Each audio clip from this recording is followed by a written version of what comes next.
Model हमारे सामने आ चुका, पहला डायग्राम हमारे सामने आ चुका, बीजांड की संरचना, जो कई बार परीक्षा में आ चुका है। ठीक है, बीजांड की संरचना कई बार आया है, आप सबको ये बनाने आना चाहिए। कुछ इस प्रकार से आपको ये डायग्राम बनाना है। ठीक है, सबसे पहले क्या करना है, ये वाला संरचना, ठीक है, फिर आपको ये इस तरह से लाना है, यहाँ पर ऐसे लाना है और बीच में बना देना है भ्रूण कोश। ठीक है, भ्रूण कोश के चारों तरफ एक लिक्विड दर्शाना है। अब नामकरण, इस डंठल को कहते हैं बीजांड वृंत, बीजांड वृंत, बीजांड वृंत और बीजांड आपस में जहां जुड़ते हैं उसे कहते हैं नाभिका या हाइलम। ठीक है, दो आवरण है, बाहरी वाले को कहते हैं बाह्य अध्यावरण, बाह्य अध्यावरण, और अंदर वाले को कहते हैं अंतः अध्यावरण, अंतः अध्यावरण। ठीक है, अंतः अध्यावरण, ये आपको याद रखना है। बीजांड में दो दरवाजे हैं, एक हमारा जो पूरी तरह से खुला है उसे कहते हैं बीजांड द्वार, और जो आधा खुला है उसे कहते हैं निभाग।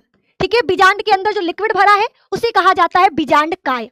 ठीक है, और जो ये थैलीनुमा संरचना दिखाई दे रहा इसे कहते हैं भ्रूण कोश। ठीक है, तो ये हमारा बीजांड की संरचना कंप्लीट हो चुका। घर पे 2 से 3 बार इसको प्रैक्टिस करो। हमेशा डायग्राम पेंसिल से बनाना है, नेमिंग आप पेन से कर सकते हो। अगला है पराग कोश की संरचना। ठीक है, पराग कोश याद रखना, पुष्प का नर भाग कुछ इस प्रकार का दिखाई देता है, ऊपर का फूला हुआ भाग पराग कोश है। जब हम पराग कोश को बीच से काटते हैं तो कुछ इस प्रकार की संरचना आपको देखने को मिलेगा। ठीक है, जिसके चारों कोने पर छोटी छोटी थैलियां हैं। इस थैलियों को लघु बीजाणुधानी कहते हैं, जिसके चारों तरफ 4 परत पाया जाता है। ठीक है, हम एक तरफ बना रहे हैं आपको समझाने के लिए। नामकरण कर देना। सबसे पहले बाहरी परत को कहते हैं बाह्य परत, बाह्य परत। ठीक है, उसके बाद वाले को कहते हैं अंतः परत, अंतः परत। तीसरा कहलाता है मध्य परत, मध्य परत, और सबसे अंतिम में जो लघु बीजाणुधानी के चारों तरफ है उसे कहते हैं टेपीटम, टेपीटम। ये आपको याद रखना है, टेपीटम कहते हैं। और ये जो आपको छोटा थैली दिखाई दे रहा उसे लघु बीजाणुधानी कहते हैं, लघु बीजाणुधानी कहते हैं। और इसके अंदर आपके लघु बीजाणु भरे होते हैं, लघु बीजाणु भरे होते हैं। ठीक है, ये इतना चीज बच्चा आपको याद रखना है ना, इतना चीज आपको याद रखना है। आगे की तरफ बढ़ते हैं। अगला आपके पास आ चुका है मानव अंडाणु की संरचना। अगर अंडे की संरचना की बात करें, ठीक है, अंडे की संरचना की बात करें तो सबसे पहले याद रखना ये गोल होगा। ठीक है, इसमें 2 परत याद रखना है। ठीक है, ये इस तरह से हमारे अंडे के सबसे बाहरी कुछ कोशिकाओं के पूटक होते हैं, उनको कोरोना रेडिएटा कहते हैं। ठीक है, कोशिकाओं के पूटक होते हैं जिनको क्या कहा जाता है मेरे दोस्त, कोरोना रेडिएटा कहा जाता है, कोरोना रेडिएटा कहा जाता है। कोरोना रेडिएटा के ठीक नीचे वाले परत को जोना पेल्यूसिडा कहते हैं, जोना पेल्यूसिडा कहते हैं। ठीक है, इसके बाद इसको कहते हैं यौक पीत कला। ठीक है, यौक आप लिख सकते हो या फिर पीतक कला। ठीक है, यौक लिख देते हैं, यौक। फिर ये हमारा आनुवांशिक पदार्थ, आनुवांशिक पदार्थ, आनुवांशिक पदार्थ।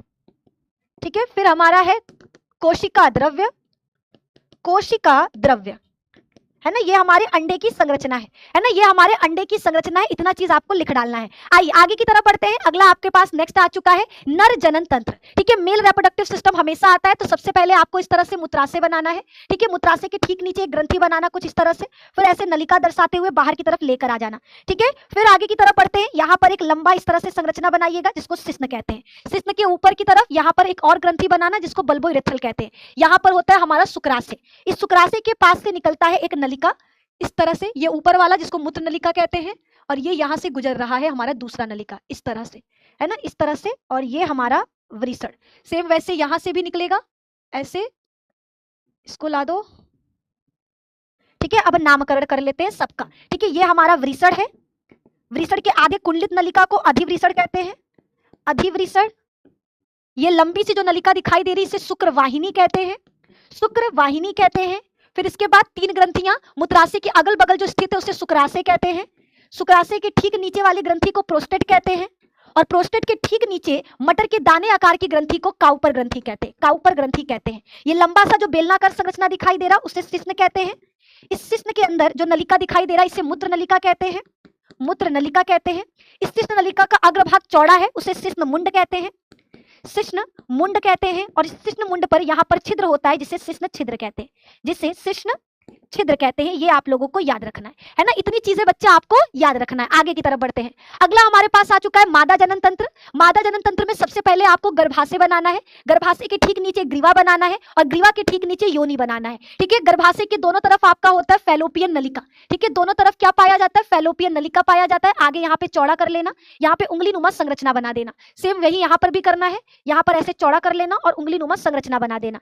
ठीक है, इस उंगली नुमा संरचना से अंडाशय को जोड़ देना और ये अंडाशय बच्चा आपका किससे? गर्भाशय से भी जुड़ा रहता है। ठीक है, गर्भाशय से भी जुड़ा रहता है। अब नामकरण करते हैं। ठीक है, नामकरण करते हैं। सबसे पहले इसे कहेंगे अंडाशय। ये जो उंगली नुमा संरचना दिखाई दे उसे झालर कहते हैं। ये कीप जैसी जो संरचना दिखाई दे रही है उसे कीपक कहते हैं। जहां पे शुक्राणु और अंडाणु मिलते हैं उस जगह को एम्पुला कहते हैं, एम्पुला कहते हैं। ठीक है, गर्भाशय और फैलोपियन नलिका जहां पे जुड़ते हैं उसे स्थमस कहते हैं। ये आपका क्या कहलाता है? गर्भाशय कहलाता है। ये गर्भाशय कहलाता है।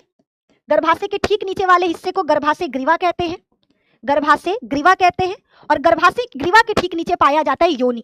योनि आपको घर पे बच्चा इसको 2 से 3 बार प्रैक्टिस करना होगा तो ही आप बना पाओगे। ठीक है, गर्भाशय में 3 परत पाया जाता है, तीनों को बना लेना। ठीक है, तीनों बना लोगे तो और बढ़िया नंबर मिलेगा। ठीक है, 3 परत नाम लिख दो। सबसे पहला बाहरी परत को कहते हैं बाहरी परत को कहा जाता है पेरीमेट्रियम या परिगर्भाशयी परत, परिगर्भाशयी परत।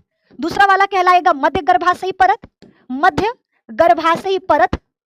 और तीसरा कहलाएगा सबसे अंदर जो खून का बना होता है उसे कहते हैं अंतः गर्भाशयी परत, अंतः गर्भाशयी परत। ठीक है, ये आपको बच्चा याद रखना है, अंतः गर्भाशयी परत, ये आपको याद रखना है। चलो आगे की तरफ बढ़ते हैं। अगला हमारा इंपॉर्टेंट डायग्राम है शुक्राणु की संरचना। ठीक है, शुक्राणु की संरचना कैसे बनाएंगे? सबसे पहले आपको इस तरह से सर बनाना है, सर पर एक टोपी नुमा संरचना, इस तरह से एक गर्दन और गर्दन के ठीक पास आपको इस तरह से एक चौड़ा संरचना बनाना है जिसको मध्य भाग कहते हैं। उस पर थोड़ा सा ऐसे डायग्राम बना देना और फिर आपका लंबा सा पूछ। ठीक है, इस तरह से। ठीक है, नामकरण कर लो। नामकरण में बच्चा शुक्राणु का ये भाग कहलाता है शीर्ष भाग। ठीक है, सबसे ऊपरी वाले भाग को कहते हैं शीर्ष भाग, जिसमें टोपी नुमा संरचना एक्रोसोम कहलाता है। ठीक है, ये शीर्ष भाग में यहाँ पाया जाता है आनुवांशिक पदार्थ यानी पिता के गुण। ठीक है, आनुवांशिक पदार्थ। उसके बाद बच्चा शीर्ष और मध्य भाग को जोड़ने वाले को ग्रीवा कहते हैं। यहाँ पे सेंट्रियोल पाया जाता है, अग्र सेंट्रियोल और पश्च सेंट्रियोल। ठीक है, ये मध्य भाग है, इसको कहते हैं मध्य भाग। और यहाँ पाया जाता है माइटोकॉन्ड्रिया।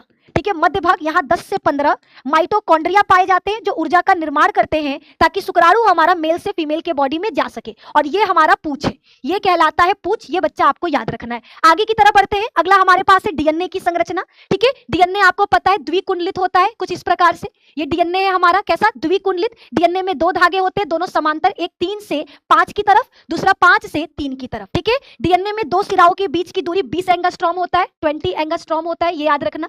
डीएनए के एक कुंडलन में, एक पूरा यहां से यहां तक, ठीक है, एक कुंडलन में लगभग आपके 10 नाइट्रोजन बेसेस आते हैं, 10 न्यूक्लियोटाइड होता है और इनकी दूरी होती है 34 एंगस्ट्रॉम। एक कुंडलन की दूरी 34 एंगस्ट्रॉम होता है। डीएनए के 2 नाइट्रोजन बेस के बीच की दूरी ए और जी, ठीक है, 2 नाइट्रोजन बेस के बीच की दूरी 3.4 एंगस्ट्रॉम होता है। डीएनए में 2 तरह का खाच होता है, एक लघु खाच होता है जो छोटा सा है और एक दीर्घ खाच होता है। ठीक है, दीर्घ खाच होता है, कहीं पर भी बना दे रहे हैं समझने के लिए। ठीक है, दीर्घ खाच पाया जाता है। ये हमारे डीएनए की संरचना है। ठीक है, आगे की तरफ बढ़ते हैं। अगला सवाल नेक्स्ट है एचआईवी वायरस। ठीक है, एचआईवी वायरस बहुत इंपॉर्टेंट है। एचआईवी वायरस में बच्चा कुछ आपको इस तरह के खोल बनाना है। ठीक है, इस खोल में ये रिसेप्टर है जो जाकर के आपके जुड़ेंगे। ठीक है, आपके शरीर में कोशिकाओं से जुड़ेंगे इस तरह से। ठीक है, ये हमारा क्या है? एचआईवी वायरस का चित्र है। इसके अंदर आपका पाया जाएगा डबल स्ट्रैंडेड आरएनए। क्या होता है? डबल स्ट्रैंडेड आरएनए होता है।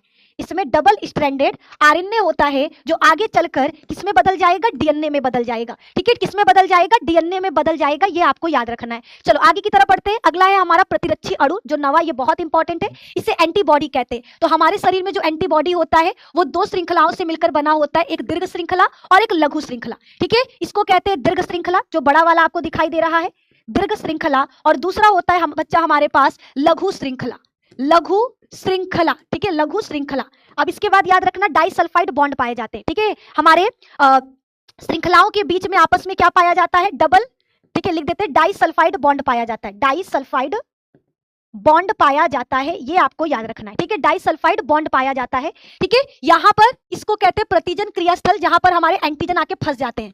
प्रतिजन क्रियास्थल, प्रतिजन क्रिया स्थल, ये हमारे एंटीबॉडी की संरचना है। इतना नाम आपको लिख देना है। ठीक है, इतना नाम बच्चा आपको लिख देना है। हल्की श्रृंखला, भारी श्रृंखला। ठीक है, आप 2 श्रृंखला होता है, लघु श्रृंखला जिसको हम हल्का श्रृंखला भी कहते हैं।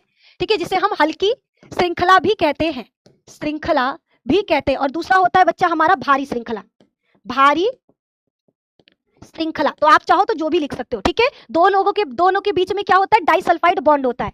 चलिए आगे की तरफ है न्यूक्लियोसोम का चित्र। न्यूक्लियोसोम किसे कहते हैं, तो देखो डीएनए पैकेजिंग में हमने बताया था, क्या बताया था कि डीएनए पैकेजिंग में आपके हिस्टोन प्रोटीन मदद करते हैं। हिस्टोन प्रोटीन 5 प्रकार का होता है, मुख्यतः 5 आपको याद रखना है, H1, H2A, H2B और H3 और H4, ठीक है। ये आपके 5 हैं, ठीक है। ये 2A, 2B, H3 और H4 ये क्या करते हैं, ये आपके दो की संख्या में गोला संरचना बनाते हैं, जिसको ऑक्टोमर कहा जाता है। जिसे क्या कहा जाता है, ऑक्टोमर कहा जाता है। इस ऑक्टोमर के चारों तरफ हमारा डीएनए लपेटा होता है, ठीक है। डीएनए के दोनों सिराओं को जोड़ने के लिए हम एक और हिस्टोन प्रोटीन का मदद लेते हैं, जिसको H1 कहते हैं। जिसे क्या कहा जाता है, H1 कहा जाता है। और ये संरचना न्यूक्लियोसोम कहलाएगा।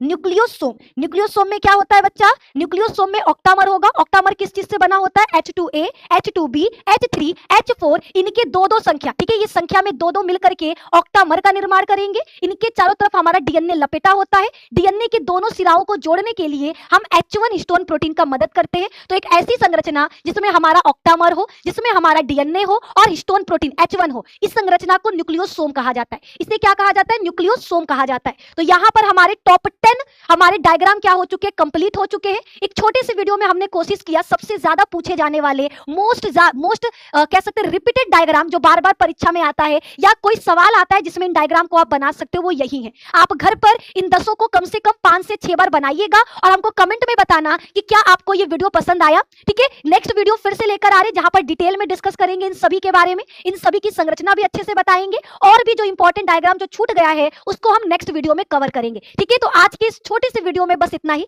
मिलते हैं आपसे नेक्स्ट वीडियो में, जहां पर इसी तरह से दमदार तरीके से आपको कोई मोस्ट इंफॉर्मेटिव टॉपिक को लेकर आएंगे। तो चलिए ख्याल रखिए, मस्त रहिए। वीडियो पसंद आया तो प्लीज लाइक करना, दोस्तों के साथ शेयर जरूर करना। अगर इस पर 50,000 व्यूज कंप्लीट हो जाता है तो जल्दी इसका पार्ट 2 लेकर आते हैं, जहां पर हम पूरा डिटेल में आपको चीजें समझाने वाले हैं। तो फटाफट से शेयर कर दो, लाइक कर दो, ताकि 50,000 व्यूज जल्दी से जल्दी कंप्लीट हो जाए। मिलते हैं आप लोगों से नेक्स्ट वीडियो में। Bye bye, take care.